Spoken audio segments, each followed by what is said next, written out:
السلام علیکم ورحمۃ اللہ وبرکاتہ۔ میرے پیارے آقا علیہ الصلوۃ والتسلیم کے پیارے دیوانوں، خاتون جنت حضرت فاطمہ الزہرا رضی اللہ تعالی عنہا کی کنیزوں، تذکرۃ الانبیاء کے درس نمبر 123 میں آپ تمام کا استقبال ہے۔ ہم سن رہے ہیں اللہ کے نبی سیدنا زکریا علیہ السلام، سیدنا عیسیٰ علیہ السلام اور سیدنا یحییٰ علیہ السلام کی سوانح۔ کل کے درس میں ہم نے اللہ کے نبی سیدنا عیسیٰ علیہ السلام کے تعلق سے یہ سنا کہ کس طرح سے اللہ رب العزت نے عیسیٰ علیہ السلام کو جسم اور روح کے ساتھ زمین سے آسمان کی طرف اٹھایا اور یہودیوں کی آپ کو قتل کرنے کی سازش ناکام ہوئی، اور آپ آج بھی آسمانوں پر باحیات ہیں۔ آپ کی حیات کے تعلق سے ہم نے قرآن و حدیث کی روشنی میں بہت سارے دلائل سماعت کیے، اور ساتھ ہی عیسائیوں کے مختلف فرقوں کے اس کے تعلق سے کیا عقائد ہیں، اور غلام احمد قادیانی یعنی مرزائیوں کا اس کے بارے میں کیا عقیدہ ہے، ہم نے یہ بھی سنا۔ حیات عیسیٰ علیہ السلام کے تعلق سے مرزائیوں کے اور عیسائیوں کے تمام اعتراضات، ان کے جوابات اور اس کا خلاصہ ہم نے سماعت کیا۔ انشاءاللہ مزید اس کے سلسلے میں کچھ اہم باتیں آج کے درس میں ہم اور آپ سماعت کریں گے، لیکن آئیے اس سے پہلے حصول برکت کے لیے اللہ کے پیارے محبوب صلی اللہ علیہ وسلم کی بارگاہ میں درود و سلام کا نذرانہ پیش کر لیتے ہیں۔ الصلاۃ والسلام علیک یا رسول اللہ، الصلاۃ والسلام علیک یا حبیب اللہ، الصلاۃ والسلام علیک یا نبی اللہ، وعلی آلک واصحابک یا نور اللہ، صلی اللہ تعالی علیہ وسلم۔ شاہنہ کا معنی ہے وہ عداوت جو دلوں کو کینہ اور غیظ و غضب سے بھر دے۔ تباغض، بغض رکھنا، یہ عداوت کا سبب ہے۔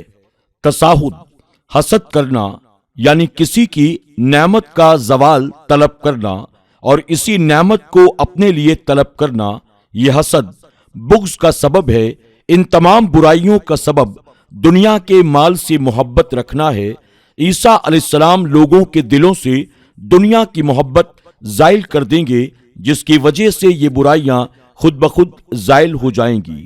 دوسری وجہ یہ بھی ہے کہ اس وقت تمام دنیا چونکہ ایک ہی دین پر قائم ہوگی، یعنی سب کا دین اسلام ہوگا، بغض و حسد وغیرہ جیسی برائیاں مختلف دینوں اور مذاہب کی وجہ سے پیدا ہوتی ہیں۔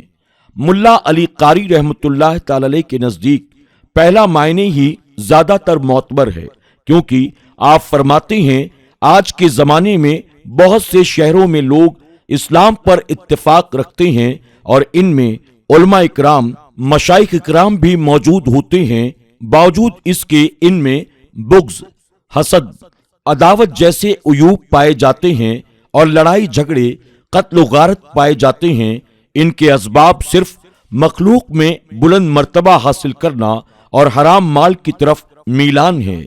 عیسیٰ علیہ السلام کا جب نزول ہوگا، اس وقت مسلمانوں کے امام مہدی ہوں گے جو قریش سے ہوں گے۔ آپ اتر کر پہلی نماز امام مہدی کی اقتداء میں ادا کریں گے، تاکہ نبی کریم صلی اللہ علیہ وسلم کے دین کی عظمت واضح ہو جائے کہ نبی کریم صلی اللہ علیہ وسلم کی شریعت مطہرہ کے احکام ہی لوگوں پر نافذ کریں گے۔ ان کی اپنی شریعت تو کب کی منسوخ ہو چکی ہے۔ نبی کریم صلی اللہ علیہ وسلم کا ارشاد ہے کہ عیسیٰ علیہ السلام جب تم میں اتریں گے اور تمہارے امام تم میں سے موجود ہوں گے، اس وقت تمہارا کیا حال ہوگا، یعنی تمہیں اپنی عظمت و تکریم پر تعجب ہونا چاہیے کہ عیسیٰ علیہ السلام آتے وقت پہلی نماز تمہارے امام کی اقتداء میں ادا کریں گے۔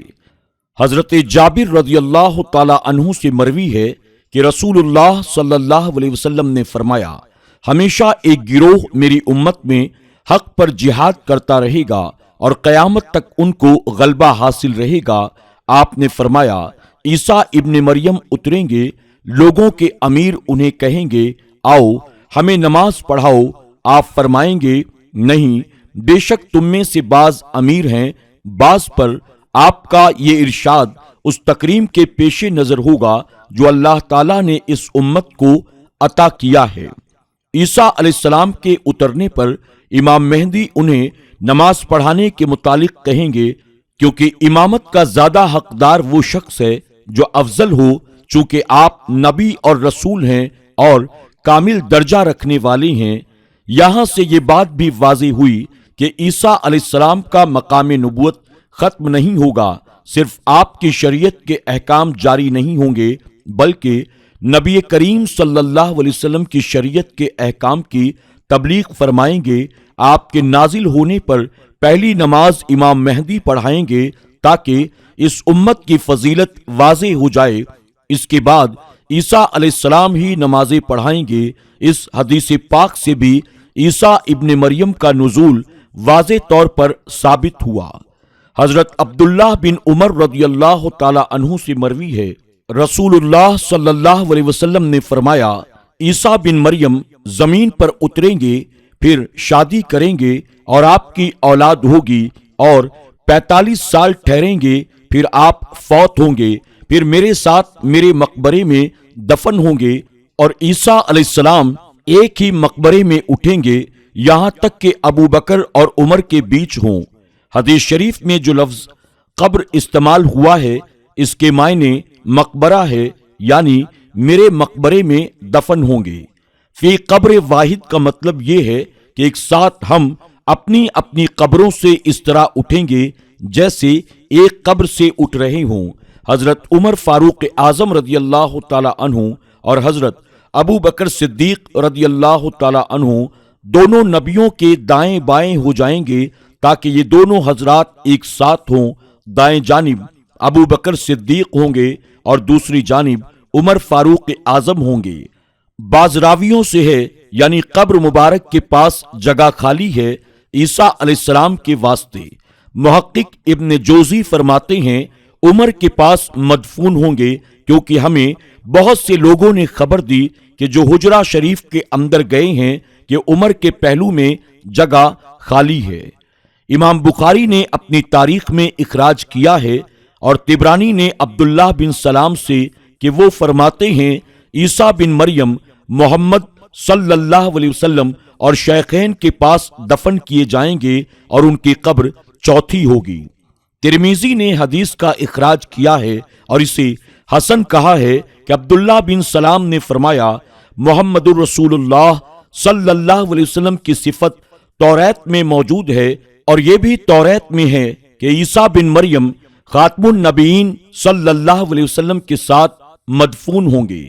حضرت عائشہ صدیقہ رضی اللہ تعالی عنہا نے فرمایا میں نے حضور اکرم صلی اللہ علیہ وسلم کی خدمت میں عرض کی کہ مجھے معلوم ہوتا ہے کہ میں آپ کے بعد زندہ رہوں گی، اگر اجازت ہو تو میں آپ کے پاس مدفون ہوں۔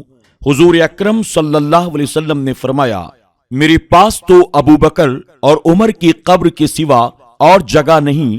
سید الاولیاء حضرت پیر مہر علی شاہ فرماتے ہیں آثار دربار مرفوع ہونے جس میں مسیح کے ہے اور احادیث نزول عیسیٰ علیہ السلام کے سوا ان کے جو بیان کر چکا ہوں اور بھی بکثرت موجود ہے، جس کا جی چاہے تفسیر در منصور اور تفسیر ابن کثیر اور تفسیر ابن جریر کو ملاحظہ فرمائے۔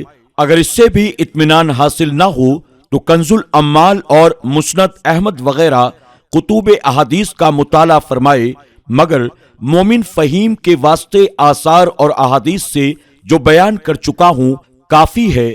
یہ احادیث متواتر ہے۔ نزول مسیح کا جو ملتزم ہے رفع کو اس میں اتفاق ہے، زیادہ بیان ہونا افعال اور صفات کا بعض حدیثوں میں اور بعضوں میں کم۔ وجہ اس کی یہ ہے کہ جس قدر اوصاف بذریعہ وحی حضور اکرم صلی اللہ علیہ وسلم کو معلوم ہوئے ان کو بیان فرمایا، سامع نے ان کو یاد رکھا، پھر جب اور معلوم ہوئے ان کو پھر بیان فرمایا۔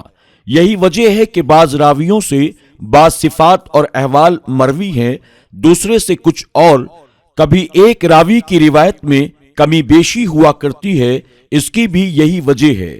جو احادیث عیسیٰ علیہ السلام کے نزول کے متعلق مروی ہے وہ ان جلیل القدر صحابہ اکرام سے مروی ہے: ابو ہریرہ، عبداللہ بن مسعود، عثمان بن ابی امامہ، ابی عاص، نواس ابن سمعان، عبداللہ بن العاص، مجمع بن جاریہ، شریح، حذیفہ بن اسید، جابر، سمرہ بن جندب، عمر بن عوف، عمران بن حسین، کیسان، حذیفہ بن یمان، عائشہ، عبداللہ بن عباس، انس رضی اللہ تعالی عنہ اور ان کے علاوہ دیگر حضرات سے بھی مروی ہے۔ افسوس جہالت ایسا مرض ہے کہ ہزاروں اردو خوانوں سادہ لوحوں کے لیے روز بروز ہلاک کرنے والا ثابت ہو رہا ہے۔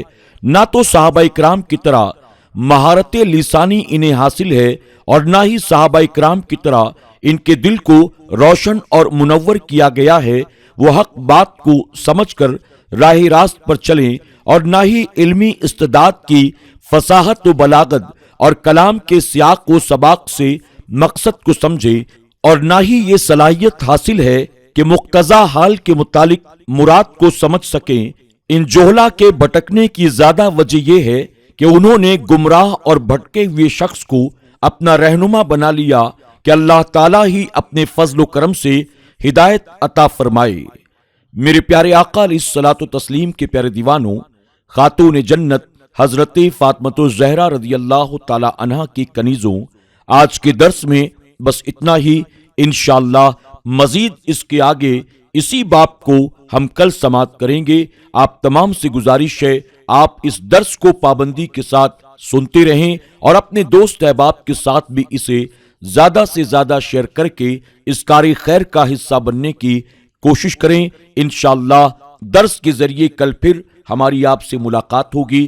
تب تک کے لیے اجازت دیں، اپنا اور اپنوں کا خوب خیال رکھیں۔ السلام علیکم ورحمۃ اللہ وبرکاتہ۔